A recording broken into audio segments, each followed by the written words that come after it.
Cook ചെയ്യാൻ മടിയുള്ള ഒരാളെ കുക്ക് ചെയ്യേക്കാൾ ഏറ്റവും നല്ല വഴി എന്താ അറിയും?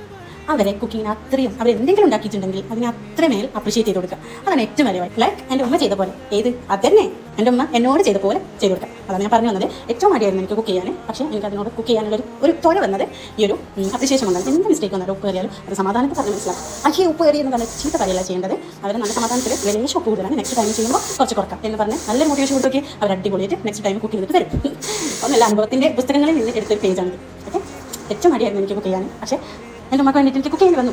അപ്പോൾ പിന്നെ കുക്ക് ചെയ്തപ്പോൾ ഉമ്മച്ച് രസമില്ലെങ്കിലും ഉമ്മ പറയും അടിപൊളി, ഇച്ചിരി ഉപ്പ് വരുന്നുണ്ട് അല്ലെങ്കിൽ ഇച്ചിരി എരി വരുന്നുണ്ട്, നെക്സ്റ്റ് ടൈമിൽ ഇത്ര എരി ഇടണ്ട എന്ന് പറയുമ്പോൾ നമുക്കൊരു നെക്സ്റ്റ് ടൈം നോക്കാം.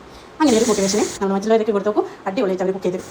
ഇപ്പോൾ ഉമ്മച്ചിമാർ മാത്രം ചെയ്യേണ്ടല്ല, ഭർത്താക്കന്മാർ ചെയ്യാം. ഓക്കെ, എല്ലാ ഫാമിലി മെമ്പേഴ്സിനും ഇതൊന്ന് ട്രൈ ചെയ്യുന്നത് ഏറ്റവും നല്ലൊരു പാഠമാകുന്നു. ഓക്കെ, നിങ്ങൾക്ക് സ്വാദിഷ്ടമായ ഭക്ഷണം നല്ല സ്നേഹത്തോടെ കിട്ടണമെങ്കിൽ ഇങ്ങനെ ഒരു ഐഡിയ ചെയ്തു. ഓക്കെ, അപ്പോൾ നമ്മുടെ ഈ ഒരു ഫ്രൈഡ് റൈസ് വീഡിയോ നിങ്ങൾ കണ്ടു. സോ നെക്സ്റ്റ് വീഡിയോ കാണാം. ബൈ ബൈ, അസ്സലാമു അലൈക്കും, താങ്ക് യു ഫോർ വാച്ചിങ്.